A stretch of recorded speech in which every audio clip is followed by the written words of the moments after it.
Hello students, welcome to my channel Mohit sir's lecture.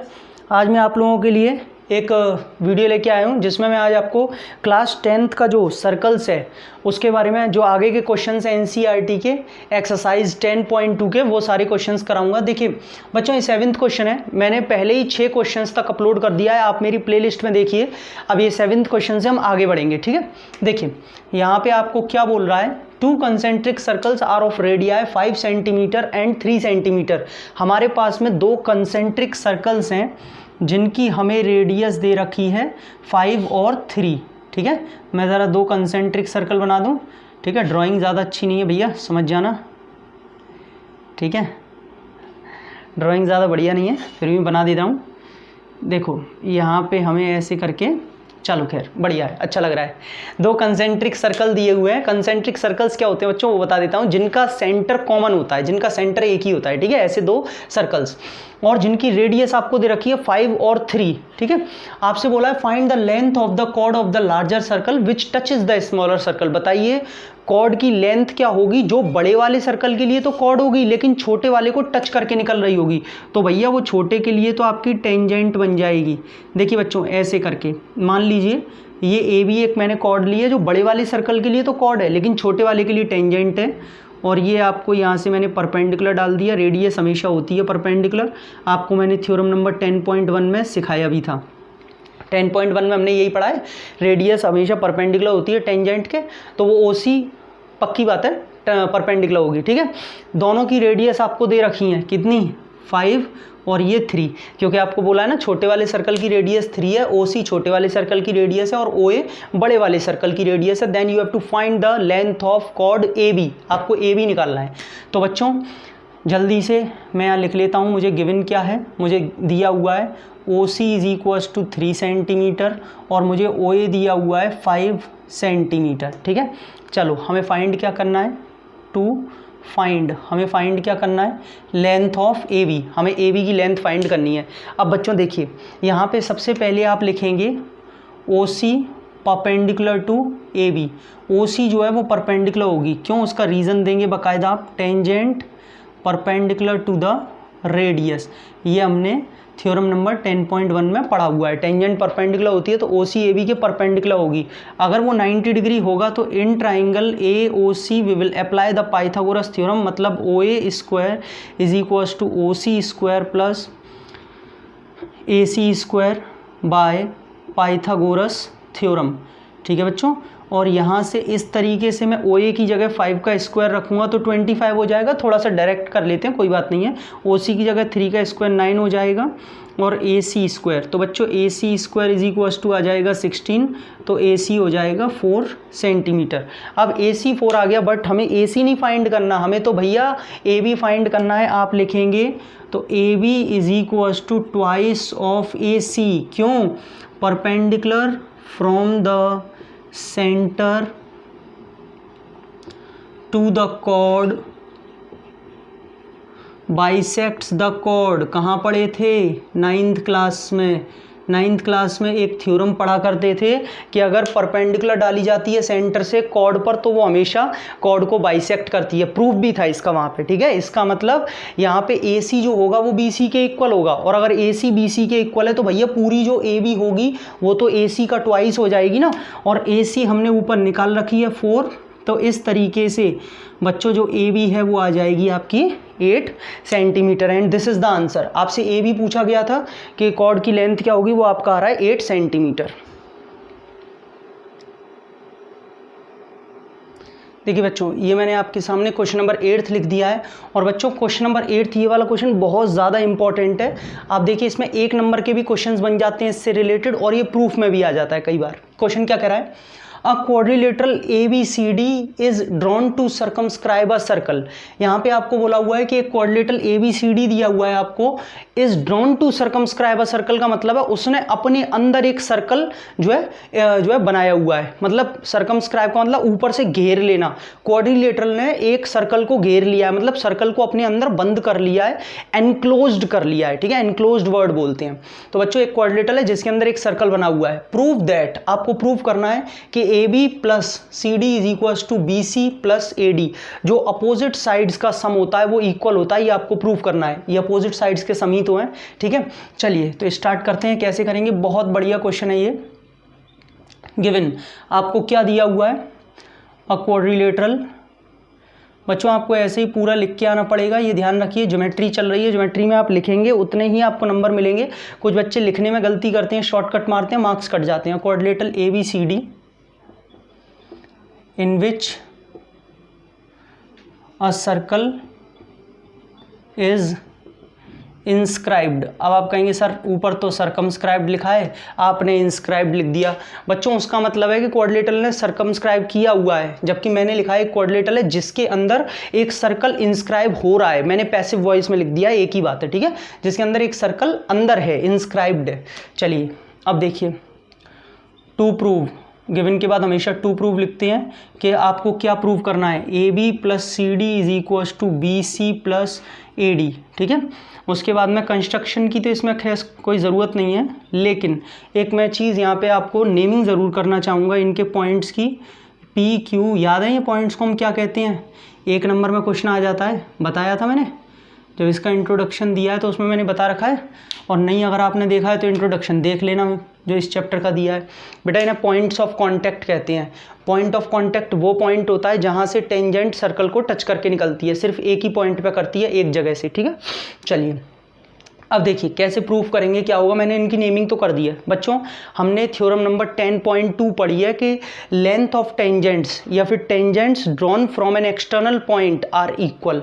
अगर हम दो टेंजेंट्स डालें एक एक्सटर्नल पॉइंट से, भैया ये एक्सटर्नल पॉइंट ही तो माना जाएगा सर्कल के लिए। ये जो ए पॉइंट है वो एक्सटर्नल पॉइंट माना जाएगा, और ये एक्सटर्नल पॉइंट से ए पी और ए एस दो क्या डाले हैं, टेंजेंट्स, तो दोनों इक्वल होंगे। ऐसे ही बी पी और बी क्यू दो टेंजेंट्स हैं बी पॉइंट से, तो दोनों इक्वल होंगे। सी क्यू सी आर के इक्वल होगा और डी आर डी एस के इक्वल होगा। तो मैं एक काम करता हूँ, बार बार रीज़न न लिखना पड़े उसके बचने के लिए मैं पहले ही एक रीज़न लिख देता हूँ। We know that the tangents, ऐसे ही आपको लिख के आना है एग्जाम में, ध्यान रखना नहीं तो नंबर काट लिया जाएगा आधा। We know that the tangents drawn from an external point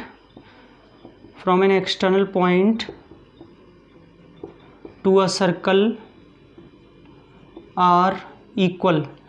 बच्चों मैं यहाँ पे आपको देखिए सिखाता तो हूँ ही, नॉलेज तो देता ही हूँ कि आपको कैसे करना है क्वेश्चंस को, अप्रोच तो मैं बताता ही हूँ क्वेश्चंस की, साथ में मैं आपको सब्जेक्टिव वे में कैसे लिखना है वो भी प्रॉपर वे में बताता हूँ। क्यों? क्योंकि मेरा टारगेट एक ही है कि जो वो बच्चे बोर्ड के लिए तैयारी कर रहे हैं वो सब्जेक्टिव भी सीखें कि कैसे कैसे लिखना भी है, ताकि आपके बोर्ड में आपके 100 में से 100 मार्क्स आ सकें। ये नहीं कि हमें आता तो था लेकिन हमने ये लाइन नहीं लिखी इसलिए हमारा आधा नंबर कट गया और हमारे 100 नहीं आ पाए। तो मैं लिखने का तरीका भी इसलिए हमेशा बताता हूँ, लिखता भी हूँ पूरा पूरा चाहे कितना भी टाइम लगे, और इसीलिए मेरी वीडियोस लेंदी हो जाती हैं, पर कोई बात नहीं, होने दीजिए, ठीक है। हम जानते हैं कि टेंजेंट्स जो कि डाले जाते हैं, टेंजेंट जो कि ड्रॉ किए जाते हैं एक्सटर्नल पॉइंट से सर्कल पर, वो इक्वल होते हैं, ये हम जानते हैं, पढ़ा हुआ है, प्रूव्ड है। अब मुझे बार बार रीज़न नहीं देना पड़ेगा, मैं आराम से लिखता रहूँगा। कैसे?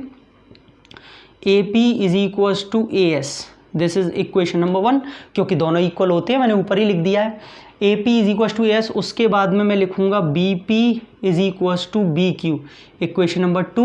उसके बाद में मैं लिखूंगा C R is equals to C Q, उसके बाद में मैं लिखूंगा C R is equals to C Q, third equation. उसके बाद में मैं लिखूंगा D R is equals to D S, equation number 4। समझ में आ रहा है सभी को? चलिए अब लेकिन बच्चों का एक क्वेश्चन रहता है कि सर आपको कैसे पता चला कि ए पी बी पी लिखना है। देखो ध्यान से समझना, ये क्वेश्चन बहुत रहता है बच्चों को कई बार कि सर आपने पहले ए पी लिखा, समझ में आता है, चलो कोई बात नहीं कि ए पी ई एस के इक्वल है। फिर आपने बी पी बी क्यू के इक्वल लिखा, बी पी बी क्यू, चलो ये भी ठीक है, कोई बात नहीं। लेकिन उसके बाद में आप सीधे सी आर पे कैसे पहुँच गए? बी पी और बी क्यू लिखा, आपने सी क्यू क्यों नहीं लिखा? बच्चों स्ट्रैटेजी है, पहले से ही सब कुछ सोचा समझा है। क्या बनाना है मुझे? ए बी और सी डी, और दोनों एक साइड रखनी है LHS में। तो मुझे ए बी और सी डी में आने वाली जो चारों साइड हैं वो एक साइड LHS में रखनी है। देखो ज़रा सी आर किस में आएगा? CD में आएगा, और CD मुझे किधर चाहिए, LHS में, इसलिए मैंने जानबूझ के रखा। अगर आप जल्दबाजी करोगे आप लिख लोगे CQ = CR, गलत नहीं है। अगर आप यहाँ पे लिख लोगे CQ = CR तो गलत नहीं है, लेकिन ऐड करोगे तब दिक्कत नहीं होगी। इनको फिर CQ में कैसे ऐड करोगे, फिर बार बार इक्वेशन को चेंज करोगे, फिर उसमें रीज़न दोगे। इसीलिए पहले से ही सोचा समझा है कि हमें जब CD इधर बनाना है तो CD में CR और DR आ रहा है, तो मुझे CR और DR दोनों को LHS में लिखना है, ताकि मैं जब ऐड करूँ ना तो मुझे कोई परेशानी ना हो। ये सारी सोची समझी चीज़ें हैं, ठीक है। चलिए खैर, ऐड इक्वेशन, और यही हमें वहाँ पे ऐड इक्वेशन 1 2 3 एंड 4 बोले। ऐड क्यों किया, कैसे पता चलेगा, यहाँ क्या लग रहा है, एडिशन लग रहा है ना, इसीलिए ऐड किया है। तो बच्चों यही आपको सारी चीज़ें जो मैं बता रहा हूँ सोची समझी से मेरा मतलब है कि प्रैक्टिस जब आप कर लेते हैं तो आपको दिक्कत नहीं होती, और एग्ज़ाम में भी आपको यही करना है। अगर आप टाइम वेस्ट करेंगे तो वहाँ पे फिर कैसे चलेगा। तो आपको सारी चीज़ें प्रैक्टिस इसीलिए बोला जाता है कि आप भैया देख लो, ऐसे आपको करना होता है, ठीक है। चलो सबको खैर ऐड करो, सबको ऐड करो। AP + BP + CR + DR, ये मैंने LHS सारे ऐड कर दिए। AP BP CR DR, AS BQ CQ, AS + BQ + CQ + और चौथा क्या है, DS, ठीक है बच्चों, ज़रा ऐड कर लेना। AP और BP मिलके तो क्या बना लेगा, AB, और यहाँ पे CR और DR मिलके क्या बना लेगा, CR DR CD, और यहाँ पे AS और BQ कुछ नहीं बनाएगा, AS और BQ थोड़ी मिलके बनाएगा, AS और DS बनाएगा। तो कोई बात नहीं है, AS और DS का कॉम्बिनेशन ले लो, AS और DS ऐड ही हो रहे हैं, क्या बनाएंगे मिलके, AD, और यहाँ से BQ और CQ मिलके क्या बनाएगा, ये रहा, BQ और CQ मिलके क्या बनाएगा, BC। लीजिए, हैंस प्रूव्ड, यही लेके आना था। AB + CD = BC + AD, एक ही बात है, AD + BC या BC + AD। चलो तो बच्चों समझ में आ गया, ये रिजल्ट बहुत इंपॉर्टेंट है। अब मैं आपको बताता हूँ, जो मैं एक बात बता रहा था कि 1 मार्क में क्वेश्चन पूछे जाते हैं, वो कैसे पूछे जाते हैं। होगा क्या, ये आपको क्वेश्चन दे देगा ऐसे ही बिल्कुल सेम कि ABCD is quadrilateral circumscribing a circle, और आपसे प्रूव नहीं करवाएगा, आपको कह देगा if AB = 3 centimetre, BC = 4 centimetre, CD = 5 centimetre, find AD। अब आपसे कह देगा AD फाइंड करो। बच्चे सोचते हैं ये कैसा क्वेश्चन, ये कैसे निकलेगा। अरे भैया, ये रिजल्ट को वो जो है स्टैंडर्ड जो रिजल्ट है ना, उसमें उसने एक क्वेश्चन फ्रेम कर दिया 1 नंबर का। अब आपको अगर रिजल्ट ये वाला याद होगा तो आप तुरंत ये रिजल्ट लगा के AD निकाल दोगे 2 मिनट के अंदर। अगर नहीं पता होगा तो आराम से बैठे रहोगे। तो इसीलिए ये रिजल्ट आप स्टैंडर्ड रिजल्ट है, याद कर लीजिए कि अगर एक क्वाड्रिलेटरल के अंदर एक सर्कल अगर एनक्लोज्ड है, बंद है, तो उनकी अपोजिट साइड्स के जो सम होती हैं वो इक्वल होते हैं, जिससे आपको 1 नंबर के क्वेश्चन तुरंत सॉल्व करने में आसानी हो जाएगी, ठीक है। तो ये आपका कौन सा क्वेश्चन था, ये भी क्वेश्चन नंबर 8 है। देखिए स्टूडेंट्स, ये क्वेश्चन नंबर मैंने 9th लिख दिया है आपके सामने। और बच्चों मैं आपको एक बात और बता दूं, ये क्वेश्चन नंबर 9th जो है वो बहुत ज़्यादा इंपॉर्टेंट है, बहुत ही ज़्यादा इंपॉर्टेंट है। ये एग्जाम्स में इसके आने के चांसेस आप ये मान के चलिए 99% रहते हैं, ठीक है। फिगर में एक चीज़ और दी हुई है, वो और बना लेता हूँ, एक्चुअली रह गया था। देखिए बच्चों, अब ये जाके कहीं फिगर कंप्लीट हो गया है। आपको क्वेश्चन दिया हुआ है XY and X', are 2 parallel tangents to a circle. एक सर्कल दिया है जिसका सेंटर O है और उस पर 2 पैरेलल टेंजेंट डाले हैं, XY और X', ये दोनों पैरेलल हैं। ये मैं नहीं बोल रहा, क्वेश्चन ने बोला हुआ है, तो मैं पैरेलल के यहाँ साइन बना लेता हूँ, ठीक है। उसके बाद कह रहा है and another tangent AB with point of contact C। एक और हमने यहाँ पे जो है टेंजेंट लिया है AB, ये एक और टेंजेंट है जो इसको C पॉइंट ऑफ कॉन्टैक्ट पे टच कर रहा है, इंटरसेक्टिंग XY एट A, जो कि XY को A पर इंटरसेक्ट कर रहा है और X', को B पर इंटरसेक्ट कर रहा है। आपसे कह रहा है प्रूव दैट, आप प्रूव करिए जो एंगल AOB होगा बच्चों ये 90 डिग्री, ये आपको एंगल 90 डिग्री लेके आना है, ठीक है। ये प्रूफ करना है, बहुत इंपॉर्टेंट क्वेश्चन है, पूरा देखेंगे। देखिए गिवन हमें ये दिया हुआ है कि XY parallel to X', XY जो है वो X', के पैरेलल है, ठीक है। और मैं कुछ भी यहाँ पे नहीं लिख रहा हूँ, लिखने के लिए तो बहुत सारी चीज़ें हैं। फिर angle AOB is equals to 90 degree, ये आपको प्रूफ करके लेके आना है। कंस्ट्रक्शन, हाँ इसमें भैया कंस्ट्रक्शन होगा, ठीक है। इसमें क्या कंस्ट्रक्शन होगा, कुछ नहीं है, बस ज्वाइन करना है O को C से, ठीक है। ये लाइन का बड़ा चक्कर है भाई, हैं टेढ़ी मेढ़ी बन जाती है, हमारी ड्राइंग ख़राब है तो टेढ़ी मेढ़ी बन जाती है। ज्वाइन OC, चलो इसीलिए बच्चों थोड़ा सा प्रूफ वो फिगर भी मैं पहले ही बना लेता हूँ, क्योंकि मुझे पता है मेरी ड्राइंग अच्छी नहीं है तो फिर टाइम लगता है, इसीलिए मैं पहले बना लेता हूँ। आपका टाइम वेस्ट नहीं होना चाहिए, वरना ऐसा नहीं है कि ये फिगर अगर आपको नहीं मिला तो आप फिगर नहीं बना पाओगे, ऐसा नहीं है। अगर ये फिगर नहीं भी मिले ना, सिर्फ ही हमें लैंग्वेज मिल जाए तो भी हम इससे फिगर आराम से बना सकते हैं। लेकिन मैंने पहले ही बना के क्यों रखा, क्योंकि मुझे टाइम लगता है बनाने में, ड्राइंग थोड़ी सी अच्छी नहीं है तो आपका टाइम वेस्ट होता है, बस इसीलिए। ठीक है, चलो देखो कैसे प्रूफ करेंगे। टारगेट सेट कर लेते हैं पहले। देखिए हमें यहाँ पे 90 डिग्री लेके आना है, बहुत अच्छी बात है। अब करना क्या है, आप इन दोनों ट्राइंगल्स में देखिए। अच्छा मैं आपको एक बात और याद दिला दूं, थ्योरम नंबर 10.1 में हमने क्या प्रूफ कर रखा है कि टेंजेंट जो होती है वो रेडियस के परपेंडिकुलर होती है। तो ये टेंजेंट और ये ओपी जो है वो रेडियस है, तो ये परपेंडिकुलर के साइन बना लिए हैं। और ऐसे ही यहाँ पे होगा, ये भी आपका परपेंडिकुलर होगा, ठीक है, क्योंकि टेंजेंट फिर से परपेंडिकुलर होगी। चलो अब देखो, मैं इन दोनों ट्राइंगल्स की बात करता हूँ, ट्राइंगल POA और AOC। इन दोनों ट्राइंगल्स में सबसे पहले मैं कॉन्ग्रुएंसी लगाऊंगा। ठीक है, अब मैं यहाँ से आपको लिखता भी जा रहा हूँ, समझाता भी जाऊँगा, वरना बहुत टाइम लग जाएगा। देखिए सबसे पहले in triangle POA and triangle AOC, बच्चों आपको ऐसे ही ट्राइंगल्स को एग्जाम में मेंशन करके आना है किस ट्राइंगल में हम कर रहे हैं। ठीक है, बस कुछ बच्चे मैंने देखे हैं लिखना चालू, कोई सेंस ही नहीं है कि कौन से ट्राइंगल में आप अप्लाई कर रहे हो, बस लिख देते हैं, रीज़न देते नहीं है, फिर कहते हैं सर नंबर कट गए। देखो बच्चों यहाँ पे OP जो है वो OC के इक्वल होगा, OP जो है वो OC के इक्वल होगा। क्यों, radii of the same circle. ठीक है बेटा, ज्योमेट्री टफ नहीं होती है, ज्योमेट्री में बस लिखना मेन होता है, कैसे आप रिप्रेजेंट कर रहे हैं इन चीज़ों को। OP OC के इक्वल है, radii of the same circle. उसके बाद में आपका एक मैं यहाँ से ले लूँगा OA is equals to OA या AO, कैसे, कॉमन है कि नहीं है, दोनों में आ रहा है। एक मैं यहाँ से ले लूँगा angle OPA is equals to angle OCA, बताओ होगा कि नहीं, दोनों ही 90 डिग्री होंगे। ठीक है, OPA और OCA दोनों का एक ही रीज़न है, tangent perpendicular to the radius, क्योंकि टेंजेंट जो है वो रेडियस के परपेंडिकुलर होता है। अच्छा चलो बताओ कौन सी प्रॉपर्टी लग रही है, राइट एंगल, उसके सामने हाइपोटेन्यूज और एक साइड RHS से, therefore triangle OPA is congruent to triangle OCA। OPA और OCA एक दूसरे के कॉन्ग्रुएंट हो जाएंगे by RHS congruency, RHS congruency से। और भैया दोनों अगर कॉन्ग्रुएंट हो जाएंगे सो एंगल ये वाला कौन सा, ये वाला एंगल इसके इक्वल हो जाएगा, angle POA is equals to angle COA, कैसे, by CPCT, corresponding parts of congruent triangle. ये थोड़ा C सही नहीं बनाया, मैं इसे C को दोबारा बना देता हूँ, अब सही लग रहा है। एंगल POA और जो है COA एक दूसरे के इक्वल हो जाएंगे। अब बच्चों अच्छा इसे फर्स्ट इक्वेशन और डाल दो, एक काम करो। अब दूसरी चीज़, क्या ये काम हम दोबारा इन वाले ट्राइंगल्स में भी करेंगे? देखो कायदा तो ये कहता है कर लीजिए, लेकिन दूसरी चीज़ ये है जब क्वेश्चंस बहुत लेंदी हो जाते हैं तो आपने देखा होगा कई बार बुक्स में भी ये चीज़ करी जाती है, सिमिलरली डाल दिया जाता है। वो सही भी है, क्योंकि अगर आप बार बार सारे रीज़न देंगे, सारी चीज़ों को बार बार प्रूव करेंगे तो बहुत टाइम लगता है। तो ऐसा करने के लिए हम क्या करते हैं, सिमिलरली इन दोनों एंगल्स को भी इक्वल कर लेते हैं। होंगे, मैं ओरली समझा देता हूँ। OC OB के इक्वल होगा, radio of the same circle, sorry OC OQ के, और OB कॉमन हो जाएगा, और ये वाला एंगल 90, ये वाला, तो RHS से ये दोनों ट्राइंगल्स भी कॉन्ग्रुएंट होंगे तो सही, लेकिन सिमिलरली।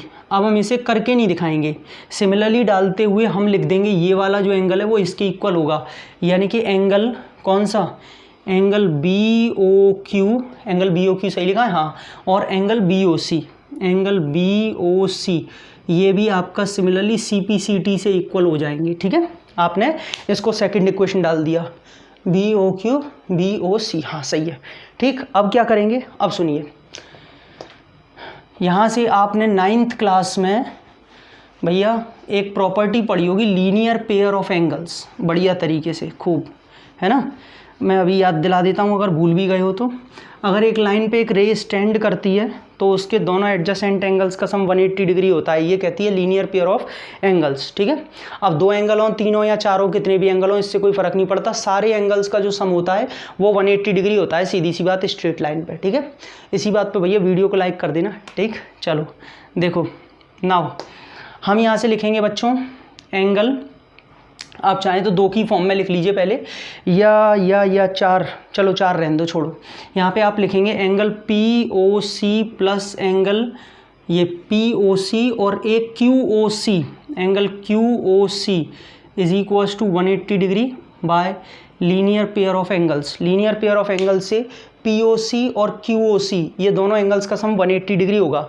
लेकिन बच्चों आप एक चीज़ देखिए, POA COA के इक्वल है, मतलब ये वाला एंगल इसके इक्वल है। तो आप एक मुझे बात बताइए, मैं POC को, ध्यान से सुनना, कोई गलती नहीं है। देखो जैसे मान लो ये भी 1 है, ये भी 1 है, ये भी 2 है, ये भी 2 है, ठीक है, ध्यान से सुनिएगा। जब ये दोनों 1 1 है तो मैं इस पूरे POC को अगर ट्वाइस ऑफ एंगल 1 लिख दूँ तो मैंने कोई गलती करी? मतलब ये इस अकेले एंगल 1 का यानी कि एंगल AOC का अगर ट्वाइस लिख दूँ, डबल लिख दूँ तो कोई गलती तो नहीं है, पूरा एंगल तो ट्वाइस ही होगा। तो भैया मैं इस एंगल POC की जगह लिख देता हूँ ट्वाइस ऑफ एंगल बच्चों AOC। 1 नहीं लिख रहा हूँ, वो तो मैंने आपको समझाने के लिए लिखा है, पूरा एंगल का नाम लिखूंगा AOC तो होगा। ऐसे ही बच्चों QOC को अगर मैं ट्वाइस ऑफ एंगल ये अंदर वाला 2 लिख दूँ, अच्छा इसका नाम क्या है?